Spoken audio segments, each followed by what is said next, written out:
అసలు నన్ను అడిగితే తెలుగుదేశం వాళ్ళకు కూడా గుండె మీద చేసుకొని చెప్పమను, ఆయన చేసిన పథకాలు బాగలేవని చెప్పమను.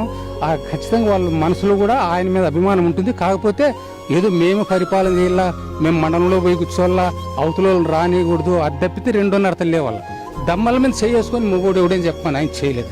ఎక్కడే చీనా చెట్లకేమి కందులకేమి ఎన్ని వస్తాండే ఏమి కథ రైతులకు అన్ని బాగుండాలి. సామాన్యుడు కూడా మహాజ్ఞానైనాడు, ఆయన చదువు చెప్పించినాడు. ఎవరయ్యా ప్రభుత్వం వాళ్ళు ఐక్యరాజ్య సమితికి 10 మంది ఆడపిల్లలను పంపించినాడంటే ఏం సామాన్యమైన పని. అది మన దేశంలో మన రాష్ట్రంలో చదువు ఎట్లుంది ఏమి కథ అక్కడ వినిపించి వచ్చినారు మన వాళ్ళు.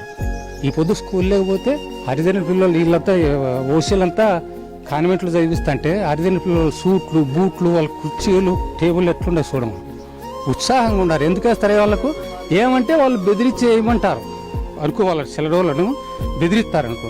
కాకపోతే ఊళ్ళు అంటారు, వాళ్ళు చేసే పని వాళ్ళు చేస్తారు. అది మాత్రం కాదు. ఎవరన్నా కానీ పాలిచ్చి ఆవును కట్టేసుకుంటారు కదా, తన్ని ఆవును కట్టేసుకుంటారు కదా. చంద్రబాబు నాయుడు కూడా అదే చెప్తా ఉన్నారు కదా, పాలిచ్చి గేదె. అది కరెక్ట్, ఆయన చెప్పుకున్నాడు నేను తన్నే గేదెను నన్నేటి కూర్చునే. ఇంకోటి మొన్న ఏదో టీవీలో చూపించరే 14 నుంచి 19 వరకు మన వ్యవస్థ ఎత్తుందంటే బాదుడే అని అంటే మందేంది లేదు అనేది ఆయన మనసులో ఉంది, చెప్పేసినాడు. మరి సొంత చెల్లెలు ఇప్పుడు విమర్శలు చేస్తా ఉంది కదా. షర్మిల మందికి నేను మీటింగ్లో చంద్రబాబు రెడ్డి మైక్ తీసుకొని జగన్ ఏం చేసినాడు పబ్లిక్గా చెప్పేస్తే అక్కడ ఉండే షర్మిలమ్మ దగ్గర కూర్చున్న వాళ్ళంతా జై జగన్ అన్నారు. ఎవరు లేరు షర్మిలమ్మ మనుషులు.